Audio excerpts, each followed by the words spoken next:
everyone. Today's our topic is towards civil disobedience movement, in which we will discuss about Simon Commission, Nehru Report and Dandi March. So let's start.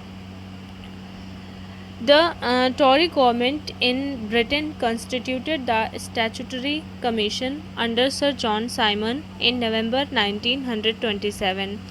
The commission popularly known as Simon commission क्या था, क्यों बनाया गया था? Simon commission had to inquire into the functioning of the 1919 act and suggest further reforms. This commission had 7 members but none of them was Indian. The imperialist hoped that it would be check the rising tide of national movement. However, their hopes were belied. Simon commission जो है वो 1927 में Lord बिर्किनहेड की देखरेख में setup किया गया. इस कमीशन में ब्रिटिश पार्लियामेंट के 7 मेंबर्स थे और सर जॉन साइमन को इस कमीशन का चेयरपर्सन बनाया गया और उन्हीं के नाम पर इस कमीशन को साइमन कमीशन रखा गया. इंडियन लीडर्स को इस कमीशन से हैप्पी नहीं थे, बिल्कुल खुश नहीं थे, क्योंकि उसमें जो है कोई भी इंडियन मेंबर को नहीं रखा गया था, कोई भी भारतीय नहीं था. इसलिए जो है इंडियंस जो है इस कमीशन से नाराज़ थे. जबकि गवर्नमेंट ऑफ इंडिया एक्ट 1919 में कहा गया था कि British government Indian political parties को इंक्रीज़ करना चाहते हैं. इंडियंस का मानना था कि ये कमीशन इंडियंस के लिए बनाया गया, बट उसमें इंडियंस को क्यों नहीं रखा गया. प्रॉब्लम यहाँ पे थी कि इंडियंस को वहाँ पर नहीं रखा गया. इंडियंस के लिए ये उनकी इंसर्ट थी. इंडियंस की सभी बड़ी पार्टीज़ जो है इसके अगेंस्ट थी. साइमन कमीशन को बायकॉट करना शुरू कर दिया. जब ये बात बिर्किनहेड को पता चली तो उनका कहना था कि उन्हें ऐसा नहीं लगता था कि इंडियंस इतने कैपेबल हैं कि वो इंडियन कॉन्स्टिट्यूशन को डिज़ाइन कर सकें जो इंडिया के हर एक पर्सन को, सारे इंडियंस को जो है एक्सेप्टेबल हो.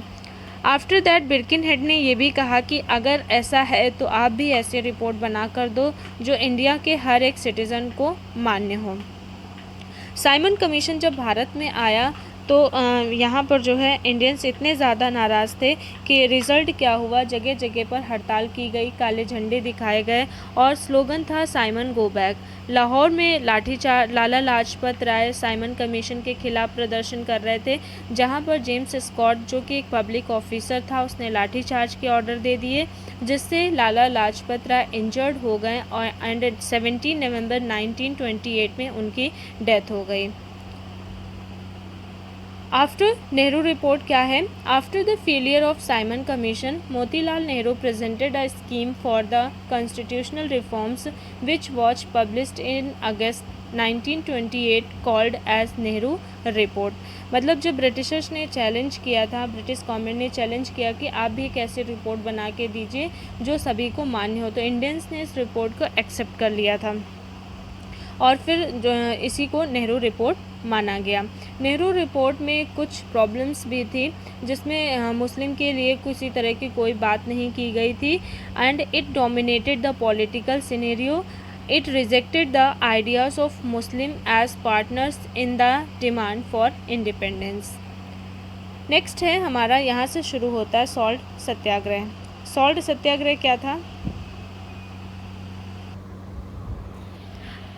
1929 में जब लाहौर सेशन हुआ, जिसमें प्रेसिडेंट थे पंडित जवाहरलाल नेहरू, ने अपनी रिपोर्ट में डोमिनियन स्टेट्स की डिमांड की थी जो ब्रिटिश कॉन्स्टिट्यूशन ने नहीं मानी थी, जिसके लिए नेहरू ने कहा कि अब से कांग्रेस का जो है वो एक ही गोल होगा, वो है स्वराज, यानी पूर्ण स्वराज की बात इन्होंने कही, कंप्लीट इंडिपेंडेंस की बात कही.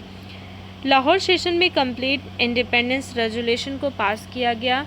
31 दिसंबर 1929 को लाहौर के आखिरी सेशन में जो लाहौर के रावी नदी के किनारे नेशनल फ्लैग को लहराया गया और डिक्लेयर कर दिया गया कि आने वाली 26 जनवरी 1930 को कंप्लीट इंडिपेंडेंस डे मनाया जाएगा.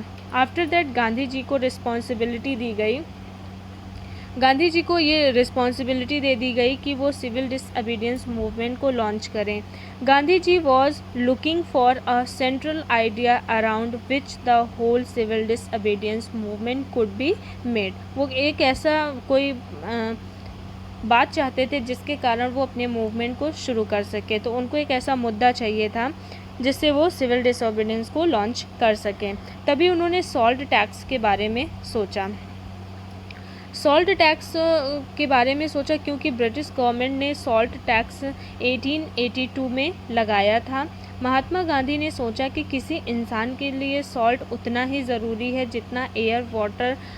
ब्रिटिश गवर्नमेंट ने उस समय सॉल्ट पर 60 to 70% का टैक्स लगा रखा था, जो कि ब्रिटिश रेवेन्यू का 15% हुआ करता था। सॉल्ट की नीड सभी को थी और गांधी जी की यही सोच रहे थे कि अगर सॉल्ट टैक्स के अगेंस्ट मार्च किया जाए तो ये एक मास मूवमेंट बन सकता है। गांधी जी ने सोचा कि अब वो सॉल्ट टैक्स को ब्रेक करके सिविल डिसओबीडियंस मूवमेंट लॉन्च करेंगे। 12 मार्च 1930 को गुजरात के साबरमती आश्रम से लेकर 78 फॉलोवर्स के साथ गांधी जी निकल पड़े। नाउ साबरमती आश्रम से दांडी की टोटल जो डिस्टेंस थी वो थी 390 किलोमीटर्स, जो कि 24 डेज़ में कंप्लीट की गई। इस दांडी मार्च को वाइट फ्लोइंग रिवर भी कहा जाता है क्योंकि गांधी जी ने वाइट खादी पहन रखी थी और इसके पीछे जो चलने वाले लोग थे उन्होंने भी सफ़ेद कपड़े पहन रखे, तो ऐसा लग रहा था कि कोई नदी जो है वो बह रही है।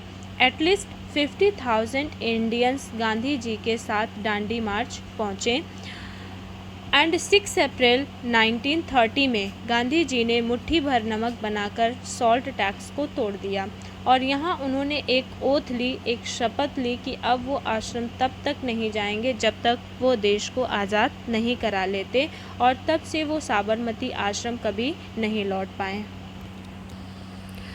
This marked the beginning of the civil disobedience movement. People manufactured salt and demonstrated in front of the government salt factories. As the movement spread, foreign cloth was boycotted and liquor shops picketed. Peasants refused to give revenue and chowkidari taxes. The students boycotted government-run schools and colleges. In many places, the villagers defied the forest laws, going into the reserved forest to collect wood and graze cattle. After that, Mahatma Gandhi ने Lord Irwin को एक letter लिखा जो कि धरासन में red करने जा रहे थे। इस समय गांधी जी के साथ लगभग 60,000 लोग जुड़ चुके थे। इरविन ने सोचा कि ये एक मास मूवमेंट बन सकता है, तो ब्रिटिश गवर्नमेंट ने इंडियंस को इस मूवमेंट को सप्रेस करने की कोशिश की। The colonial government started arresting Congress leaders one by one. The arrest of Congress leaders in North West में कौन से लीडर्स को लगभग अरेस्ट कर लिया था, जिसमें से गांधी जी भी एक थे। तो जब उन्होंने इस मूवमेंट को सप्रेस करने की कोशिश की तो गांधी जी, नेहरू, सरदार वल्लभ भाई पटेल जो है इनको अरेस्ट किया गया और उठा करके जेल में डाल दिया गया। Gandhi ji don't want to stop this movement, जिसको आगे बढ़ाया इनकी वाइफ कस्तूरबा ने और अब्बास तैयब जी ने, बट इनको भी अरेस्ट कर लिया गया। आफ्टर दैट सरोजिनी नायडू ने इस मार्च को लीड किया और धरासना पहुंची, जिसमें ब्रिटिश गवर्नमेंट ने लाठीचार्ज किया, जिसमें ब्रिटिश गवर्नमेंट पूरी दुनिया में एक्सपोज हो गई। अब ब्रिटिश गवर्नमेंट की जो हकीकत थी वो पूरी दुनिया के सामने आ गई, जिसका आंसर लॉर्ड इरविन को देना पड़ा। फर्स्ट राउंड टेबल कॉन्फ्रेंस जो कि 1913 में होनी थी, जिसमें कोई भी इंडियन नेशनल कांग्रेस भाग नहीं लेना चाहता था, तो इरविन गांधी जी के पास गए और उन्हें कॉन्फ्रेंस ज्वाइन करने को कहा, जो 12 नवंबर 1930 में की गई थी, जो लगभग 15 डेज चली। Gandhi and Irwin Pact agreement signed on March 5th 1931 को उन्होंने जो है गांधी इरविन पैक्ट एक समझौता हुआ जो कि गांधी और इरविन के बीच में हुआ 5 मार्च 1931 को हुआ था। इसी को गांधी इरविन पैक्ट कहते हैं। इस पैक्ट में कुछ टर्म्स थी जिसमें Gandhi ji civil disobedience movement को एंड कर जिसमें कुछ इनकी 11 डिमांड्स गांधी जी की रखी गई, जिसके चलते हुए इस सिविल डिसोबीडियंस मूवमेंट को बंद कर दिया गया और सेकेंड राउंड कॉन्फ्रेंस को ज्वाइन करने के लिए गांधी जी लंदन चले गए।